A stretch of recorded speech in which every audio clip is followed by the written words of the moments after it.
Welcome to the latest episode of System Link for Wednesday, the 16th of April, 2025. I'm your host, Jonathan Garrett, joined as always by my co-host, Mike Hazelton from the Xbox Guide. Mike, how are you doing? Hey, yeah, really good, thanks. How are you? Yeah, all good here. Just for anyone that's catching this on a video on demand version, YouTube, Podbean, or Spotify. Just want to give a quick shout out to Gaming with Passion and Adam Chittenden in the YouTube chat. Good evening, folks. Thank you for checking out our live show. We do stream this every single Wednesday on Twitch and YouTube. So if you don't manage to catch us live, we also then have the video on demand version that goes up on the same day. Thanks, folks, and everyone for tuning in. So we've got a few different bits and pieces to cover today. I think the first one, the obvious one, we're going to kick off with some Xbox news. We tend to avoid leaks. We don't really indulge that kind of reporting. We actually held off on the Titanfall 3 leak, quote-unquote leaked news last week. We were debating back and forth whether to include it. During the recording, which we then shot last week and didn't actually mention it, it was then debunked by Jeff Grubb. He came in and said this is absolute nonsense and it's not in active development. There's a splinter team at Respawn working on some incubated project, but there's nothing confirmed yet at all from that. And it certainly wasn't mentioned to be Titanfall. So glad we didn't. I'm glad we didn't sort of give that a huge amount of speculation and airtime. However, in the case of the developer themselves leaking their own project by accidentally uploading screenshots, that brings us beautifully to the Oblivion remaster, the Elder Scrolls 4 Oblivion that has been rumored for oh so long. I feel like it's been shadow dropping next week for about 4 months, probably longer. It's been talked about, I feel like, forever.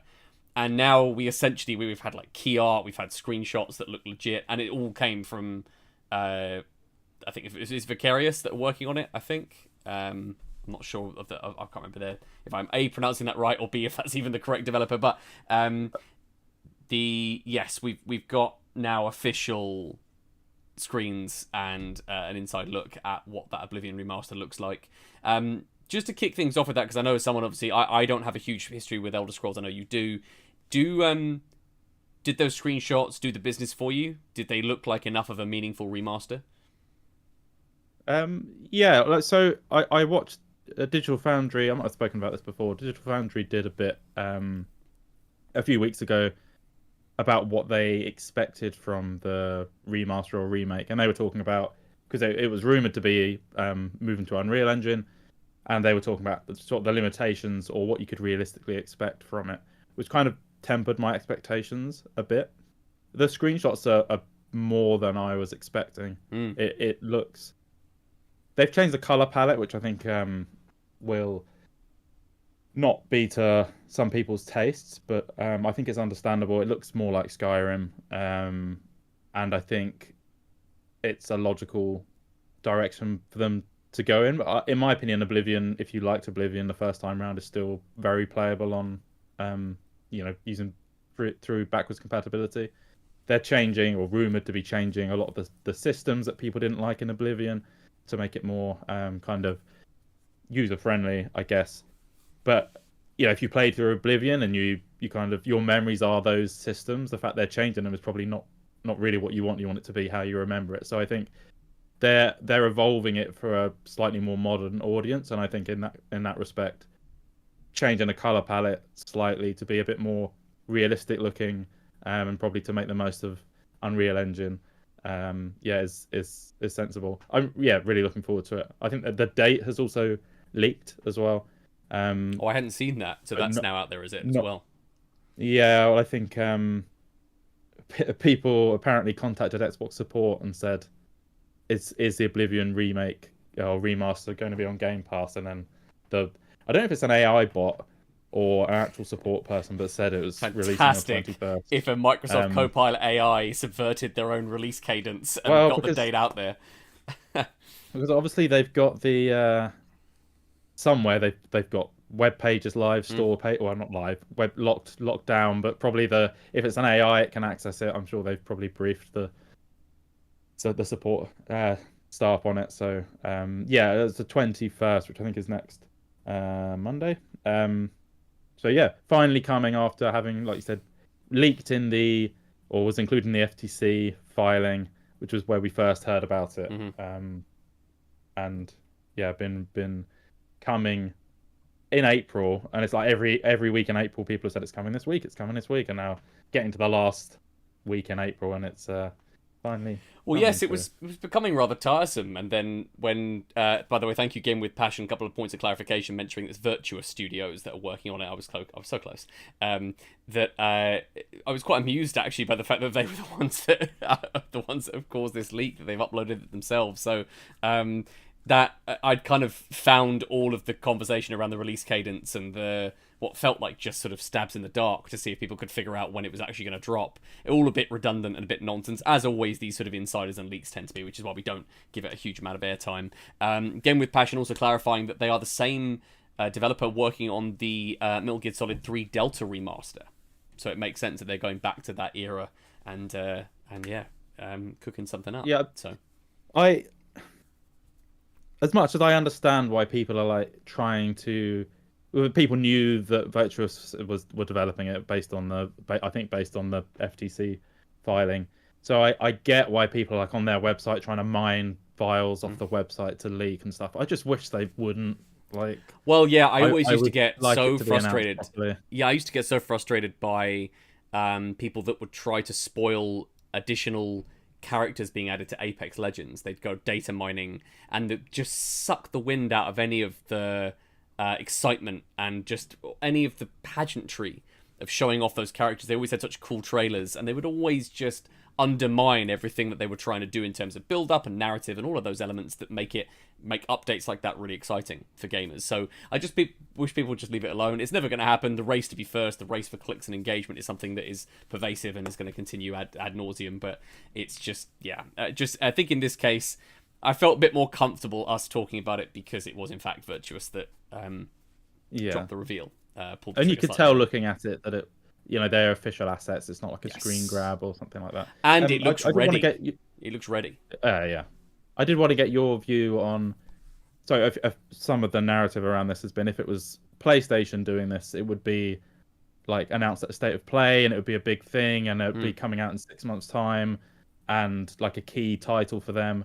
And we're basically going to have it shadow dropped next week. What do you think is the logic behind that, other than something for Game Pass?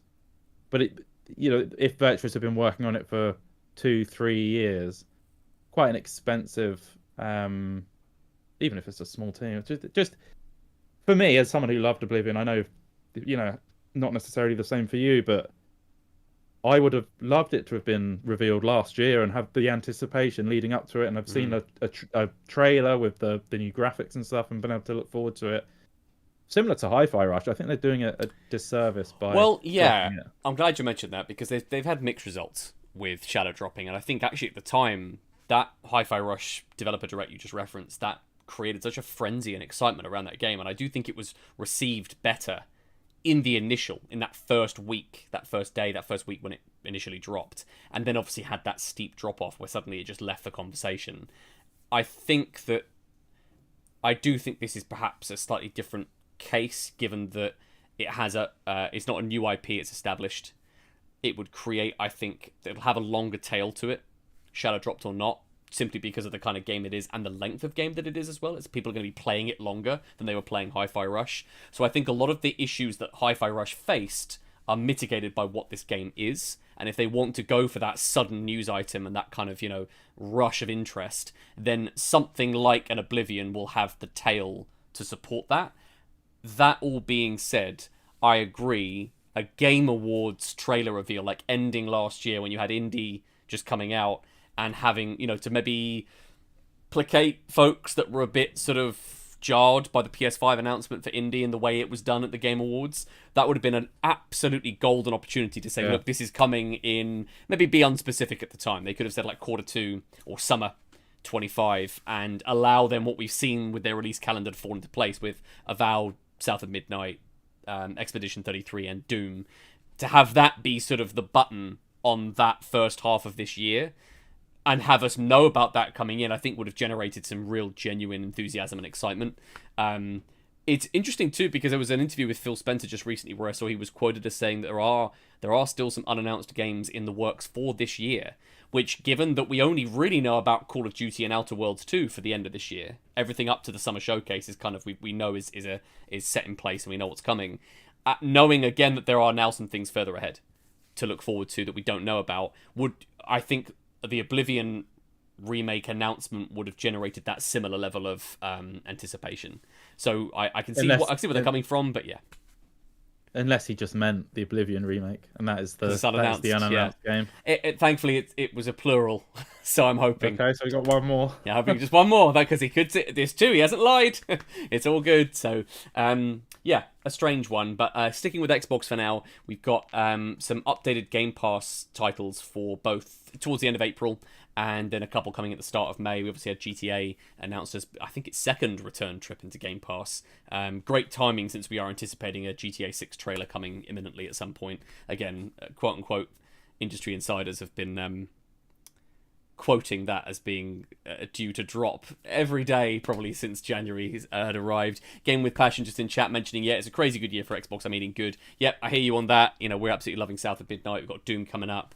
I think Expedition 33 is going to land really well from all those early previews seem to be really positive. So there, and Avowed has had another solid sort of a classic 8 out of 10 from Obsidian. So really strong, and they've got fantastic momentum going into that game showcase in the summer. So they can maintain that, put some dates on things that we already know about, and they'd be surprised us with 1 or 2 reveals. That would be a pretty solid year for Xbox's first party, and certainly better than the years prior.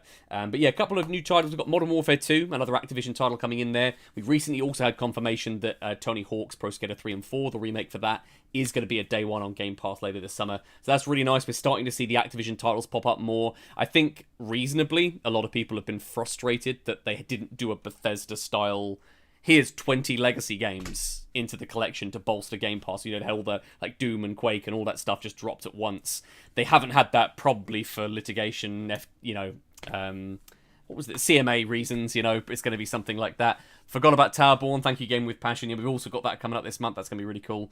So it's actually, I think, I follow obviously the Xbox Guide, your monthly reviews of all the content, comparing it with last year's Game Pass offerings. It hasn't been on a value basis, I think, quite as comprehensive as last year's editions. We've had some really strong first party inclusions, but broadly the other titles haven't quite landed necessarily as in such an exciting way. It does feel like things like Dredge being added day one. There's definitely things I think to be excited about, and anytime I think they can give it a little boost with something like Call of Duty, and GTA all dropping in the same month, I think that's a healthy month for sure.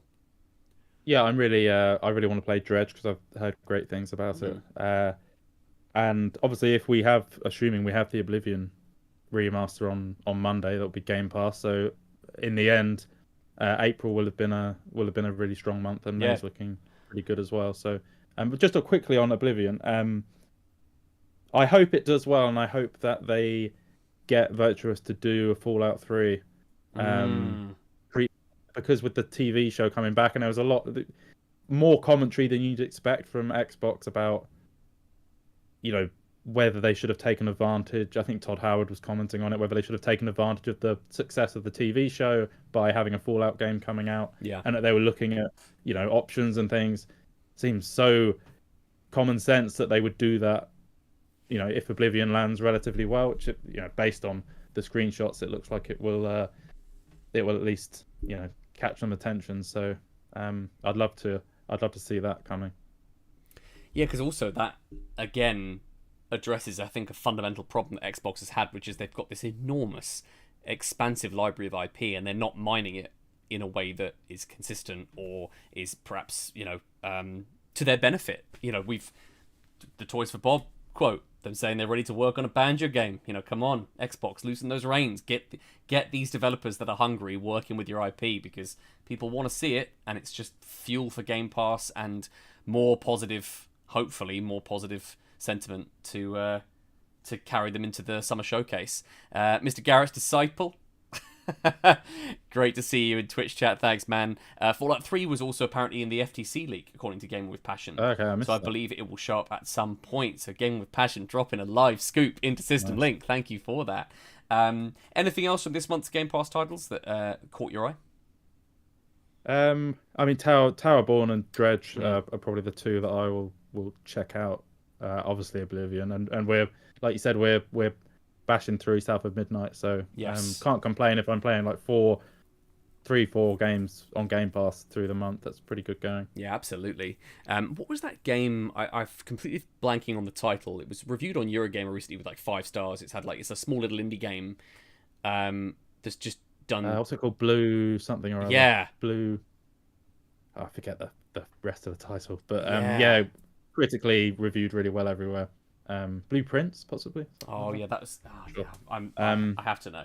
I'm gonna do a live search. Chat might beat me to it, but I'm gonna do a live check on that because Gaming with Passion will be coming in. There he is. he's gonna come in hot. Is he? Is he coming in hot with that? Yeah, Blueprints. There we go. Thank you for that.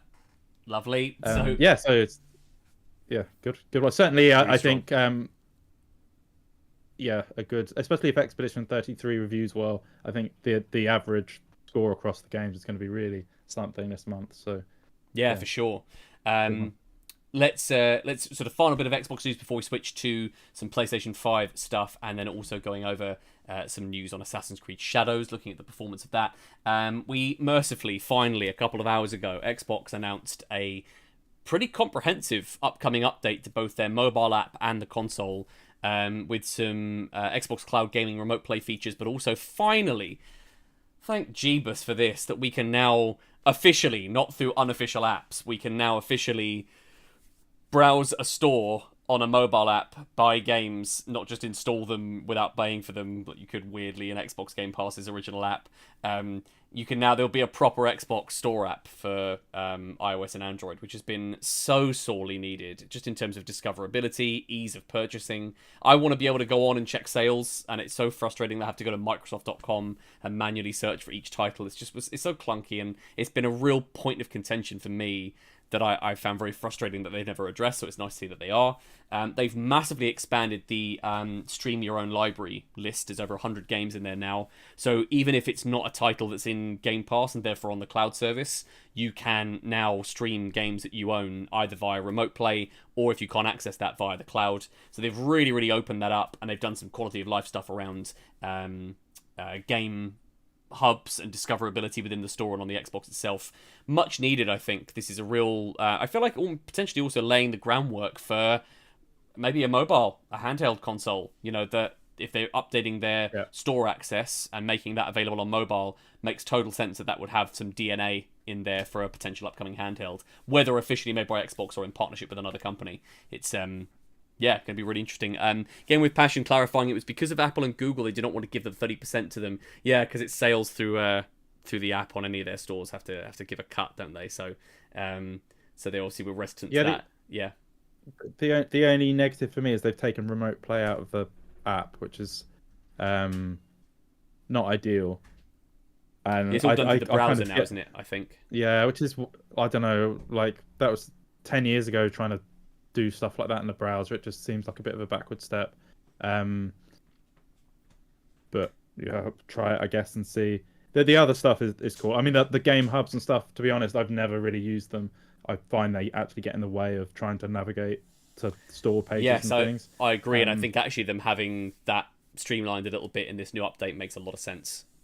Certainly buying stuff on the app is a nice step, because the Xbox website is terrible. If you've got more than one Xbox Microsoft profile, like you've got a separate email address which keeps trying to sign you into which that, I do, and it's an absolute I've got my work nightmare. email, which is done by Microsoft and Outlook, and then I've got my personal, which is my Xbox account, and nightmare trying to assign the correct purchase search to something. I know, I've bought stuff on the wrong account before. It's just a disaster. Oh, so frustrating. So just anything to streamline and simplify that, and perhaps just it's one less thing that people can now say is a sort of weird point of difference between the two major competitors, Xbox, PlayStation. So just nice for them to finally, years later, catch up, much like Nintendo have just done recently by having the legendary announcement of Game Chat natively on their Switch 2. Incredible, I know. So switching gears now to PS5, we're going to kick off We're going to do what is pretty tough to defend bad news, and then we'll finish on something a little bit more positive. The PS5 digital edition has increased in price for the second time this generation in several territories: Europe, Australia, and New Zealand. I know that in the official press release they cited unpredictable market conditions, which I suppose is sort of a loosely veiled reference to the Trump tariffs in the US. I'm struggling to see how that would impact these particular countries and how that works. It depends on where they're shipping stuff and where stuff's being manufactured, but it's a pretty thin and fairly wet attempt to justify the second price hike. I've never known anything like this. Twice in a generation, the console going up. It's interesting, like, it's the opposite of Nintendo, like charging more for the digital version.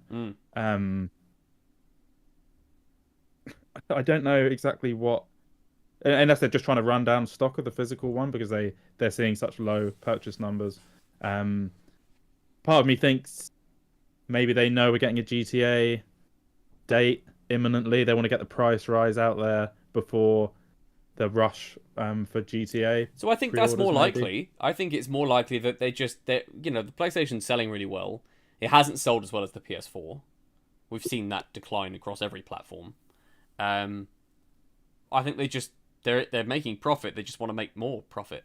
I don't think they're happy with their margin and wanted more.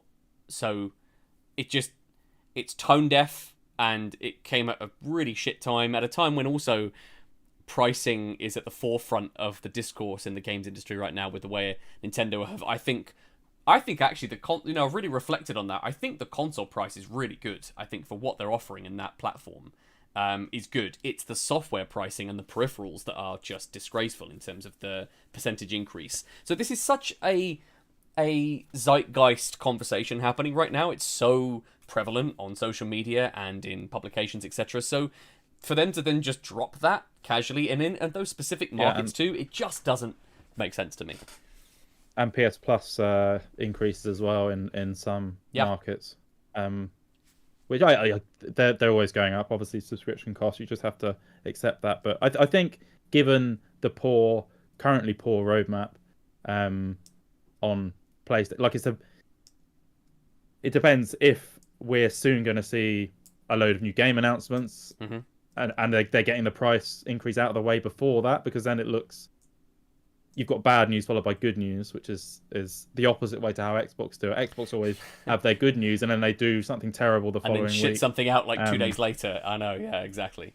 Yeah, so maybe like that's what I would like to think, is they've got a strong summer event planned with some good stuff coming out, and obviously GTA and PlayStation is going to be the main platform for that for sure. So yeah, okay, makes sense. Well, Game with Passion in chat mentioning that poor Canada just got hit with up to a 22.6% price increase for PS Plus, which is a nonsense increase in terms of just a percentage basis. Whether that affects both annual and, I would imagine it would, the monthly and annual subs, just impossible to defend, and just a really tone deaf move from them. And then weirdly, we've had the Indiana Jones on PS5 reveal. Essentially, we know it was coming, but we've had a deep dive now on the various technical improvements. The PS5 Pro version being an absolute barnstormer in terms of utilizing PSSR, getting ray tracing in there.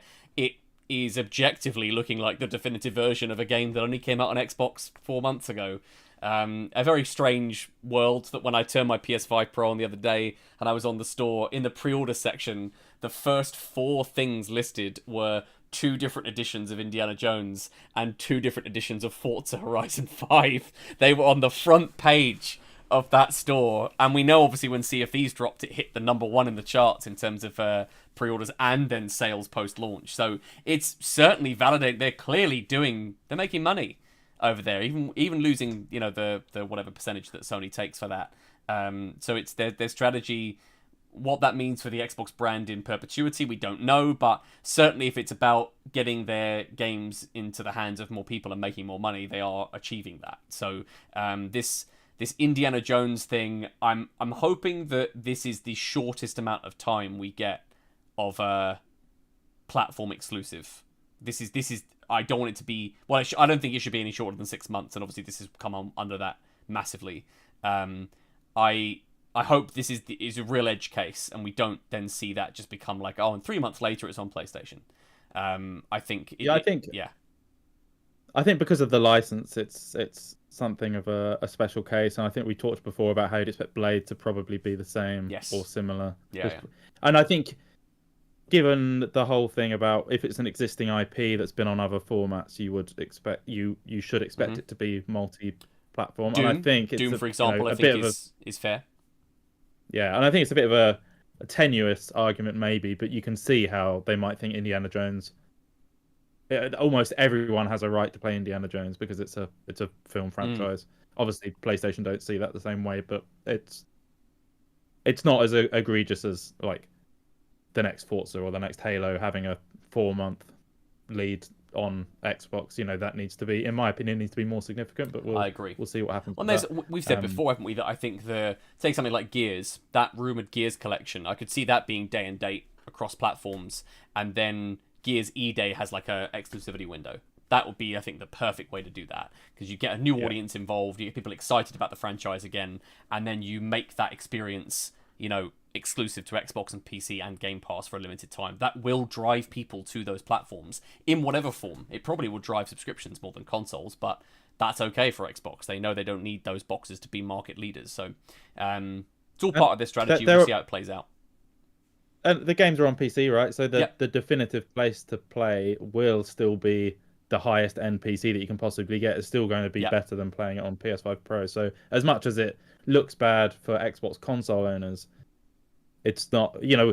Phil Spencer again was just talking about how PC is the growth space as well as cloud, but eventually PC and the next console, which we're expecting to be basically a PC hybrid console, is going to be the Xbox will be PC. So it's not going to be the Xbox version is inferior because you can have a massive load of different SKUs basically. You can have a high-end PC that will be the best place to play. So I think that argument, which I can understand now, will become less and less relevant as Xbox moves to being a PC platform. They get that next console with Steam integration, and they will be finding a whole new audience. I think there's real scope there. So we've also wanted to just dig in really quickly before we get to our deep dive tonight. Our deep dive is going to be on the recent Marathon gameplay reveal from Bungie. Mike and I got quite a few thoughts on that and plenty to discuss. Just a quick question into chat, by the way. Have any of you seen any of that Marathon gameplay footage, and what did you think? Because we'll kind of tie that back in later on. Final little headline to discuss is how Assassin's Creed Shadows has, thankfully for Ubisoft's long-term viability, seems to be really doing the business. Some facts and stats on that. It was the best-selling game in the US for each of its 3 first weeks on sale, and that's across dollar sales, and that data is correct up until April 5th, and it's currently the second best-selling game, only behind Monster Hunter Wilds, which is pretty wild if you think about it. Thank you. Because I think there had been sort of, undeserved controversy around it. It had been delayed. Ubisoft have had a string of misses. It was a lot riding on it, but that extra time to let it cook seems to have clearly paid off, and people are responding in kind. So that's probably going to end up being a Valhalla. It's going to end up being a game that gets copious amounts of DLC and will be supported, as Ubisoft are very good at. They're very good at their post-launch. They keep their games going. Skull and Bones just had a new season announced, so that thing's still ticking along. Unbelievable as it is. I think it shows similar to what Xbox is doing on PlayStation. If you have the freedom to delay a game or choose a sensible release window for it, it can have such a big impact. Because I'm sure with the controversy around Assassin's Creed, if it had launched at the wrong time, it would have flopped. I think it's because it's launched at a sensible time without loads of other big hitters coming out. People are just like, what's out? It's Assassin's Creed. I like the previous game, so I'll give it a go. And it's obviously a good game. So but nice to see it doing well, and hopefully Ubisoft are kind of turning a corner, but probably too early to say that. I would have. It's pretty tough when you see that news that Tencent are now a minority stakeholder in this new spin-off company that deals with the biggest franchises. I'm just very nervous about what that means for the viability of that company moving forward. And just show me Beyond Good and Evil 2, please. You want to course correct in my mind. You show me that game. Please get it out there.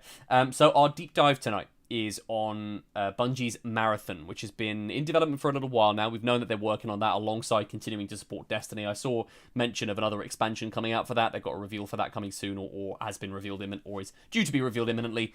So Destiny 2 is still ticking over, but we've got their big focus now is on Marathon. My sort of like Cliff Notes responses to the gameplays, I thought the shooting mechanics look really cool. It looks really tight, as you'd expect from them, and the visuals were really quite interesting, quite different. They didn't go for sort of like the typical sort of like grounded sci-fi aesthetic. It had slightly more, actually looked a little bit more like Apex actually than anything else. It really evoked that kind of that flavor and that color palette. But it was much like Xbox tend to shoot themselves in the foot. I feel like a lot of the stuff that was clarified after the stream were things that I kind of took issue with. They're only going to have 3 maps at launch, which is a really slight amount of content for a premium title that's confirmed to not be free to play. I got such Concord vibes from this, which is now a problem because they're weighing in on this. I remember when premium title used to mean full price, and then you'd have budget. So them saying it's premium but not full price is like they don't want to call it a budget. They don't want to call it budget because it's got negative connotations. But if it's launching with 3 maps, it should be free to play. There's no way you should be, or like 10 quid. Like no way should you be paying like 40 quid for a game with 3 maps. It's just no, it's obscene. nonsense, and it's also a PvPvE extraction shooter. So variation is really important within that, otherwise it just repetition creeps in. And to only have 3 maps there, and the promise of like a battle pass and seasonal updates and new modes and all the things that sort of feel like it's a free-to-play game, and yet they're charging for it, that's all the missteps that Concord made. It was poorly pitched. It's really tone deaf. I know you were quite in favour of Concord being premium, I think. But I think Concord had more content. Yeah, it seemed more like it justified that price. I think it had more. The trailers for Concord had the characters, and they were doing a bit of world building around. There was narrative. Yeah, there was narrative context that they were updating every single week. You had multiple game modes. There was a lot of playable characters out of the gate. They were all unlocked, and they were all being added for free in perpetuity. So that to me, I thought justified the price. And I don't know. Marathon's obviously got a really interesting game world that appears to be interesting, but like although they've done some video content around the world, it doesn't look like any of that's actually going to be in the game or like massively relevant to the game experience. Well, there's no campaign. There's no campaign included. That's But before when I was deciding whether to watch it, I think we said last week I watched the first a couple of trailers for it, and I got really hyped for this reveal, and it was just so disappointing. Even the shooting, I don't think looked that. It just looked like Destiny, with drab environments. I do like the art style, but the problem is the maps and the backdrops look really empty because they're kind of falling back on this like blocky color, art style, and it just didn't look fun. Which I kind of got those vibes from Concord. Concord didn't look. It looked average. I don't even know if Marathon looks average. Yeah, the shooting looks good, but the rest of it looks bad. So if that balances out as average, I guess it's. Well, yeah, I need to play it, but this is the thing: is that actually the Concord actually was mechanically very sound. It ran well, and it was pretty straightforward to grasp. Like you could get pretty good at that quite quickly, which I think is a good mark of a good shooter. We find out with the finals, we were able to be competitive quite quickly. And as much as, like I say, I really liked the I think it was the character art and the aesthetic of the sci-fi being not sort of the typical sort of industrial. It was all very clean, and I think that works really to its favor. I agree that a lot of the backgrounds, a lot of the far distant stuff, and the color palette was really muted, and that didn't excite me at all. I think that just didn't land. And I think part of it is, and I don't know whether this is perhaps a slight bias that we have certainly in terms of stuff like this and the way it's presented, but them turning like part of their office into a studio with their team on the stairs giving rounds of applause to themselves, that wasn't an invited audience to the live stream. They were developers just sitting there clapping themselves, and it being sort of like treated like this monumental new title when it's an old IP that's unrecognizable for what Marathon was in its original form, stripping all of the narrative away and just leaning into the trope of it being an extraction shooter. I don't think that landed at all. I think it's going to be a case of going hands-on, them setting an appropriate price. 3 maps, you should be $24.99 for me at most. If Rematch from the Seafood developer Slowclap is coming out at $19.99, obviously a very basic in terms of what it's presenting, but that to me is the closest comparison to Marathon at this point in terms of content. Not a close comparison, but we were discussing offline this week. We signed up for the playtest for Arc Raiders, which is from Embark, who are the finals developer. Go and watch gameplay of that, and I'm so much more excited for that, which is like has extraction elements. Yeah, it's an extraction shooter. It's PvPvE. Yeah. It's the crossover is similar. And Gaming with Passion mentioning in chat here, the biggest extraction shooters on the market actually aren't free. Hunt Showdown and Tarkov. So price isn't the issue. I agree. I think it's content relative to its price, because those games are chock full of maps and characters and game modes, etc., and justify their price points a lot better, I think. Yeah, only remains to be like if the maps are big enough and interesting enough, and there's enough going on with weekly content and stuff, then it's fine. I would have liked to have seen, as we say so often, like 10 minutes of gameplay, just of a round of the game or something, because I still don't really know how it's going to feel to play or even look, based on the videos they released. So yeah, definitely a watch this space, but due this September, so it's been given a date. We're likely going to get a further deep dive nearer to launch, either from Bungie or perhaps as part of the summer showcases. But at the moment, pretty lukewarm. I am not convinced at this stage in terms of where they're at with that. So, folks, thank you so much for tuning into this latest episode of System Link. You can find us on all of the social platforms, Threads, Facebook, Instagram, plus also YouTube, Podbean, and Spotify, as well as our Discord at Burly Bird Media. We post up new episodes of System Link every single Wednesday, both on Twitch and YouTube. And Mike and I also will return this Saturday for our live gameplay stream, Burly Bird Live, kicking off again at 9 p.m. All right, Jen, jumping into chat as well. Good to see you. Thank you so much for coming to check it out. Much appreciated. Mike, where can people find you? I'm at theXboxGuide.com. I will hopefully do some sort of article about Oblivion. I need to try to find my 10-year article that I did. I don't even know where I wrote that, but I once it's officially announced, I'll try and write something on that. And yeah, at the Xbox Guide on Threads and Blue Sky.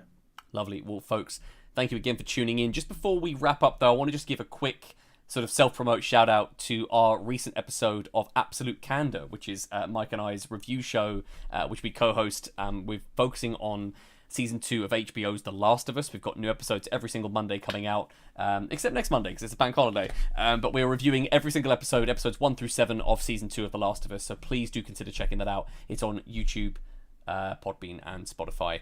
Folks, thank you so much for tuning in, and we will see you next time. See ya.